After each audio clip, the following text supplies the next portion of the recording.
Students, now we'll continue with the sampling of solid.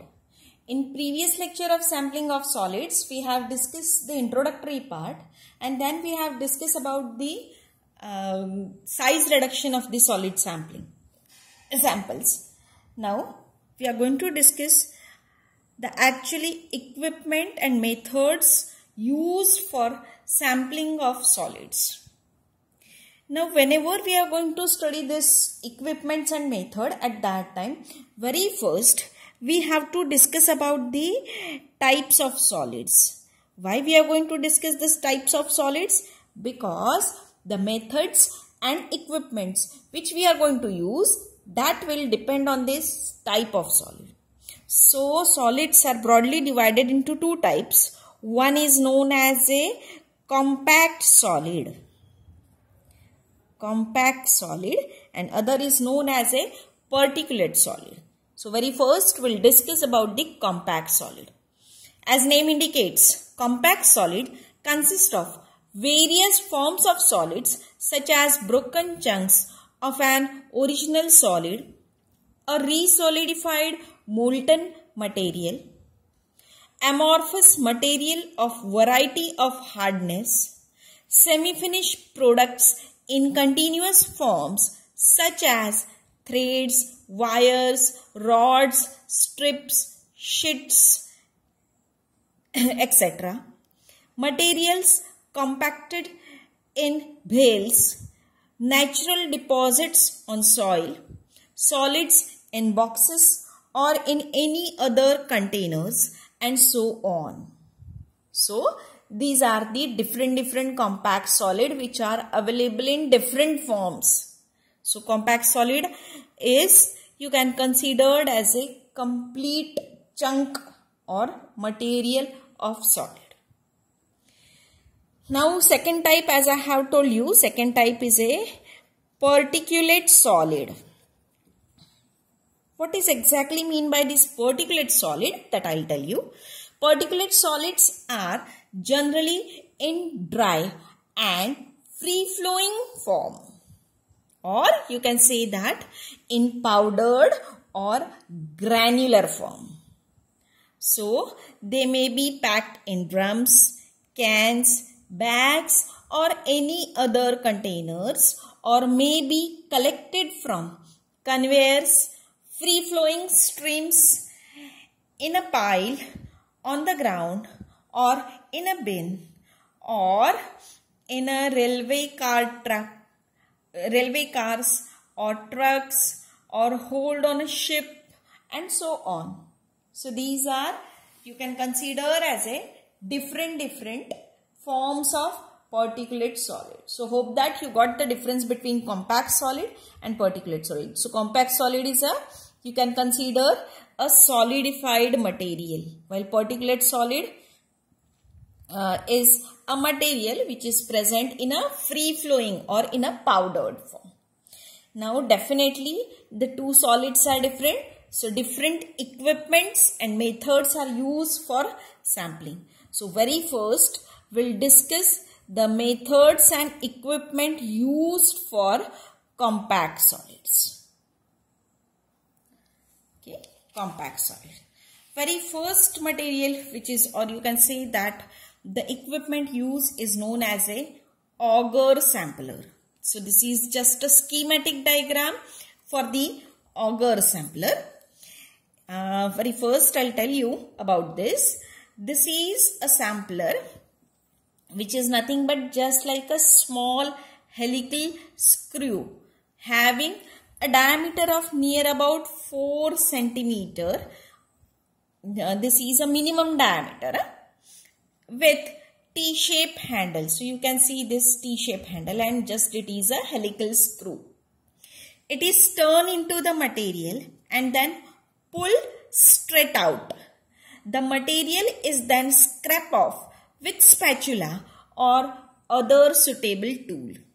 Nowadays, some other modified and mechanical tools of similar application are also available.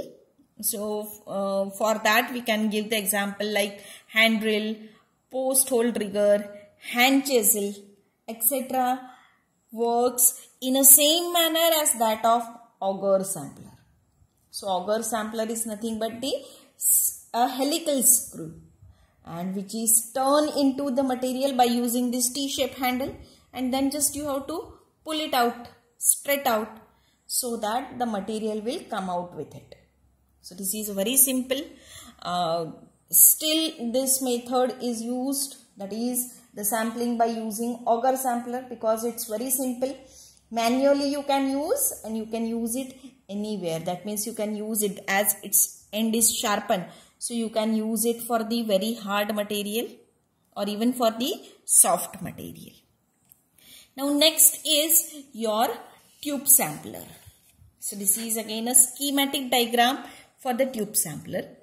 The tube sampler is a thin wall tube of 5 to 12 centimeter in diameter with adequate strength. So this is a tube with 5 to 12 centimeter diameter, and this tube has a adequate strength so that it will not get you can say that broken, or it will not get torn, or it may not change its shape when it is inserted in a solid material. It is used, so generally it is used for penetration of a pre-deep drill hole. This tube is penetrated directly into the solid. So what will happen whenever it is penetrated at that time in this slot, your solid material will get filled, and then you have to pull it out, straight out, so that you will or you are able to collect the material which is present in this slot. So this is a very simple tube sampler. Now along with this tube sampler, or you can say that the similar application, one more tool is there, which is known as a split tube thief. Split tube thief, similar to that of tube sampler.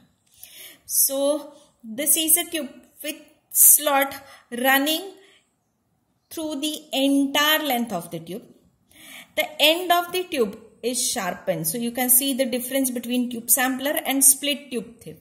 That for the split tube thief, the end of the tube is sharpened. Okay. So why it is sharpened? So that whenever you are going to collect the sample, at that time this tube split tube thief can cut through the container, such as a gunny bag or thin wall metal container is there, then even you are able to use this split tube thief. It has a T-shaped handle. So how it is inserted? So it is inserted in a container by rotating a handle, and then what will happen when it is inserted at that time, your solid material will get filled through this in this slot which runs throughout the tube, and then you have to carefully remove it from the container, and then finally material is scrapped from it. So this is a split tube thief. So these are the three you can say that specially equipments which are used for the sampling of compact solid. Two more are there, which is known as a split barrel sampler. Split barrel sampler. Now for this split barrel sampler, you can say that special diagram is not there, schematic diagram is not there. Just I'll explain you. This split barrel sampler consists of a drilling equipment. So drilling equipment may be like your auger sampler, or maybe like your drill machine bit.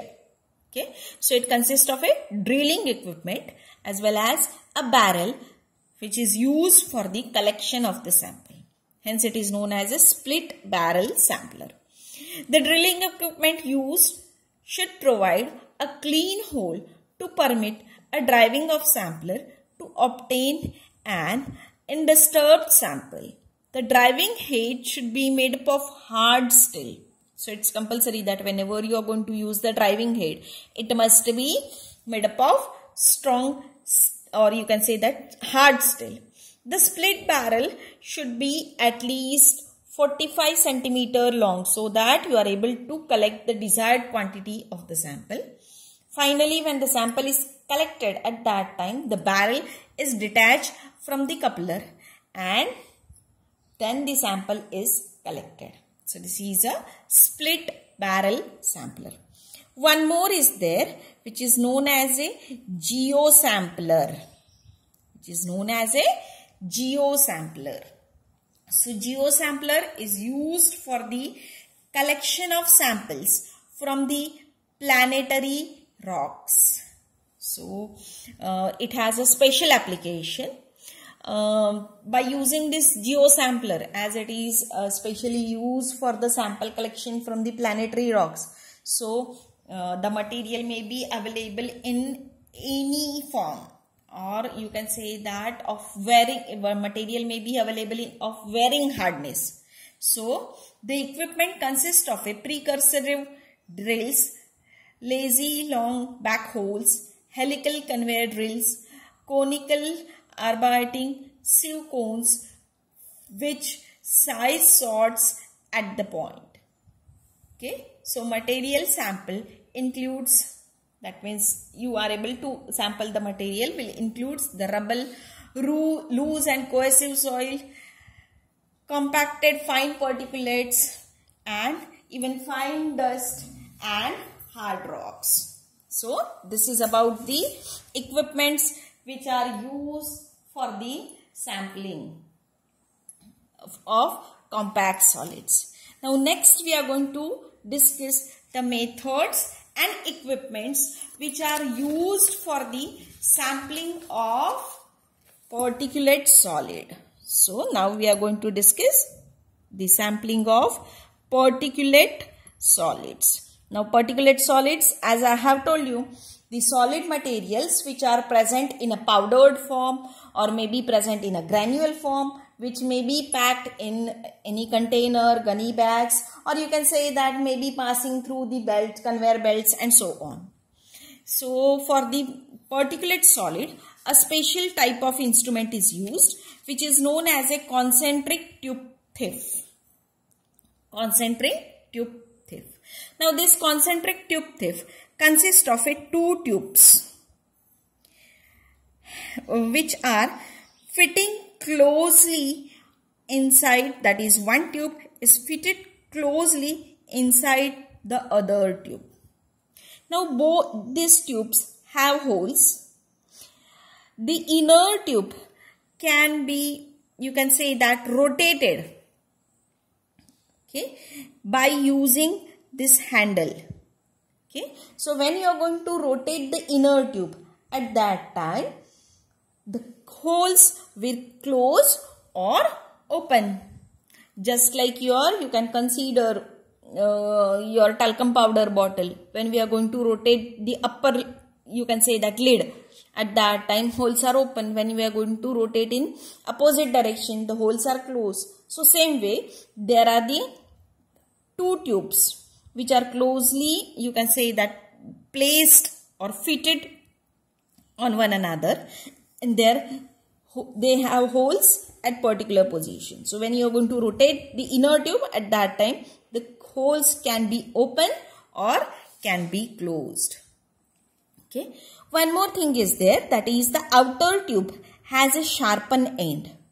Now why this sharpened end is provided? Because whenever you are going to collect the sample, at that time you can pierce the container. That means you can pierce the metal container of, you can say that, thin wall, or even you can pierce the plastic bags or gunny bags by using this sharpened handle.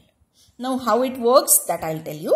So very first, the handle is rotated in such a way that the holes will be closed, especially the holes of inner tube will be closed. Then when it reaches to the desired position, that means by using this sharp end, you can insert this tube in the gunny bag or in the container, or you can say that whatever the material which is kept in any type of container. So you have to, with the closed holes, you have to insert this tube. When it reaches to the desired position, that means if you want to collect the sample from the from the upper layer, from the lower layer, or wherever, So when it reaches to its desired position, then by rotating this handle, the holes are open and the tube is shaken little bit. So when it is shaken, what will happen? The material will get collected in the inner tube. And then again the handle is rotated and the holes are closed. And then the concentric tube tip is pulled out straightly. So when it is pulled out straightly, what will happen? You will get the material and you can collect the material. That is by rotating again handle, you can open the holes and you can collect the material. One more type of concentric tube tip is there, which is suitable for powders or paste, which consists of a inner slotted tube with a you can say that handle or a shoulder at a lower pointed end. The outer tube has no holes or no slot. Okay, so in closed position, outer tube rests on the inner tube. Okay, so when the tip is pushed into the material, the outer tube is raised a little to expose the holes of the inner tube. And what will happen? It is slightly shaken, material is collected in the inner tube. Again, the inner tube is taken inside and it is removed. So that material is collected. So this is about concentric tube tip. So in different, you can say that variety, the concentric tube tip is available. Just I have shown you the very simplest concentric tube tip. Now next is one more method, that is a hand scoop, which is considered as a very simple method. Now the hand scoop of any convenient size or shape are available. So it is used the samples of material which is running from the conveyor belt. The scoop can also be used to collect the material from the surfaces of drums, bags, barrels and other containers. Even many times what happen, for this hand scoop, the sharpened end is given. Okay, so this is a sharpened end. So you can insert this sharpened end in the metal containers, in the gunny bags or in plastic bags, and directly you are able to collect the sample in this hand scoop. So these are the equipments and methods which are used for the sampling of solids. Now we are going to discuss about the collection, preservation and dissolution of samples which are used for all types, solid, liquid and gaseous sample. So very first we'll discuss about the collection of sample. So collection of sample depend on the type of sample, its physical state and its chemical state.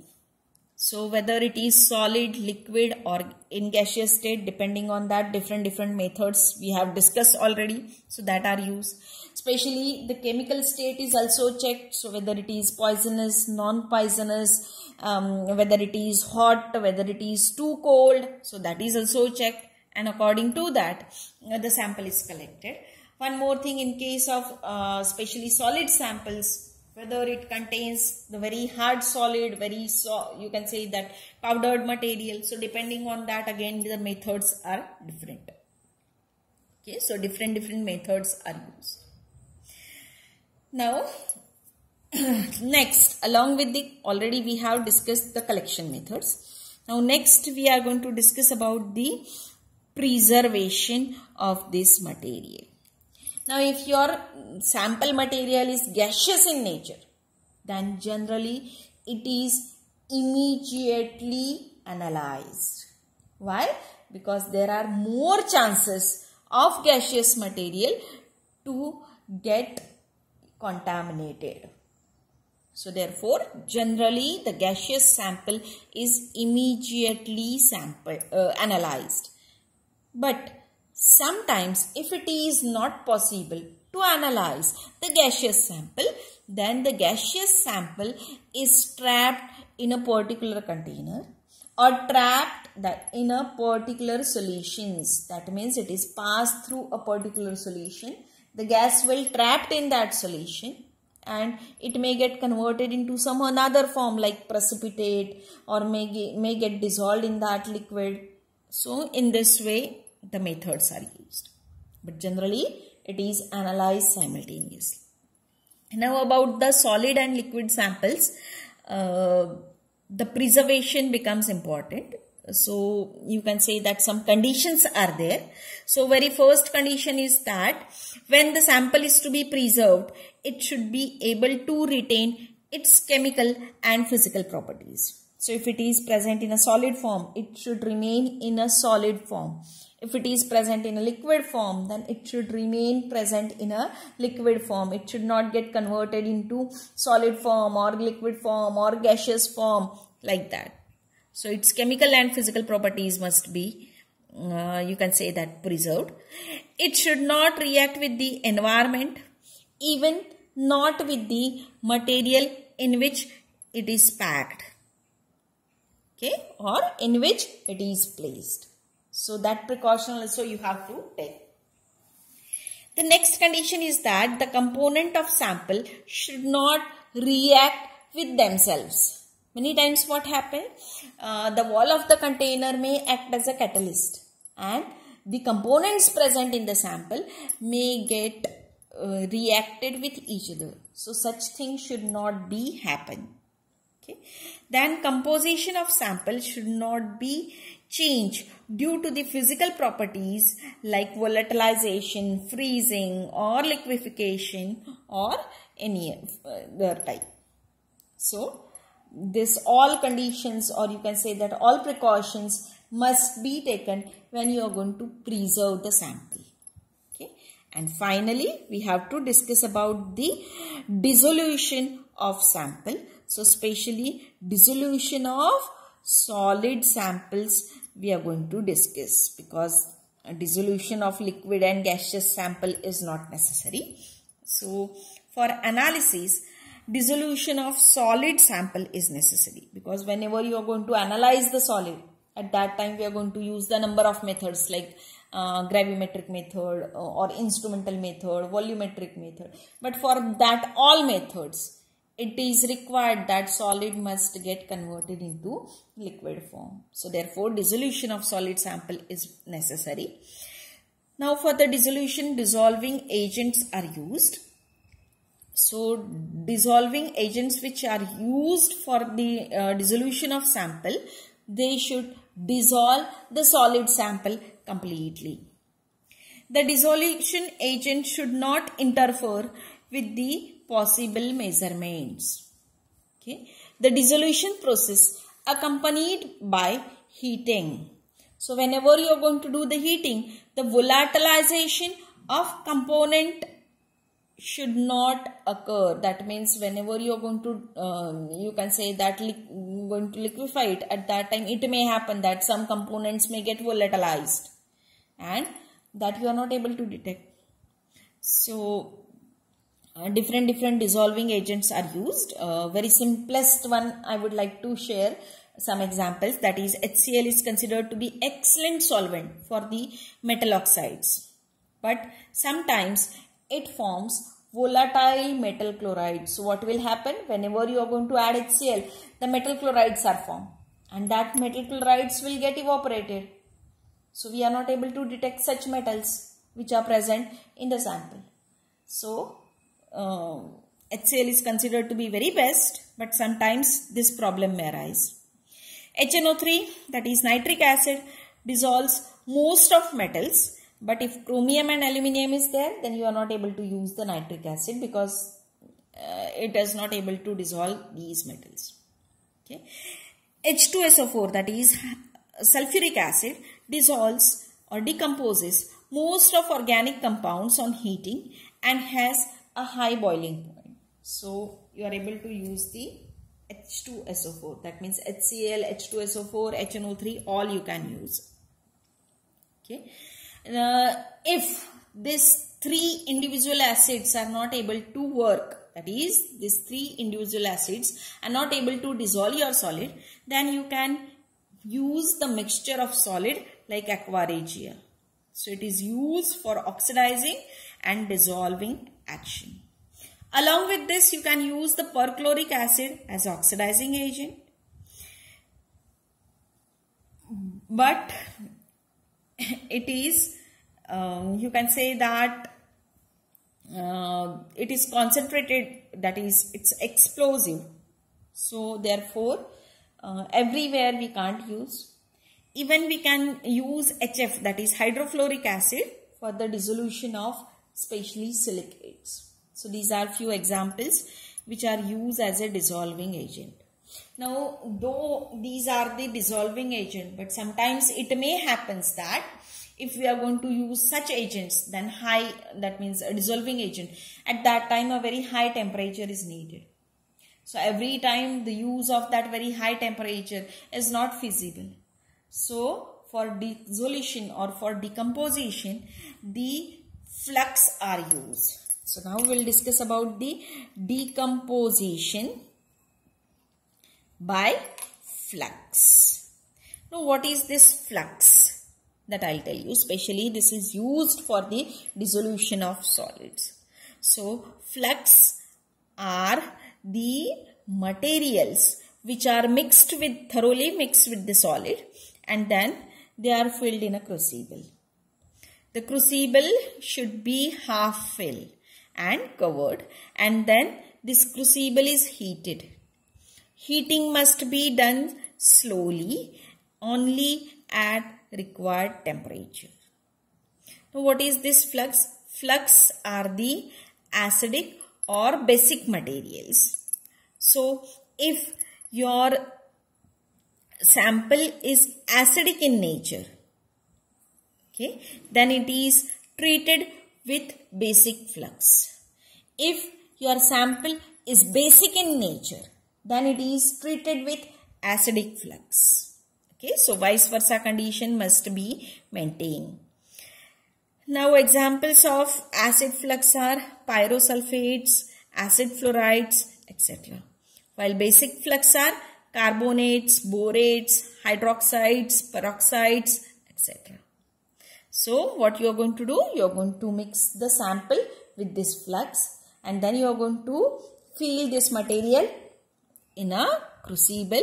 Crucible must be half filled and covered, and then the crucible is heated so that the solid sample will get dissolved at somewhat lower temperature. Okay, so this is all about the sampling of solids. So with this we have finished the topic sampling. I'll upload the notes. Write down the notes within 8 days. Thank you.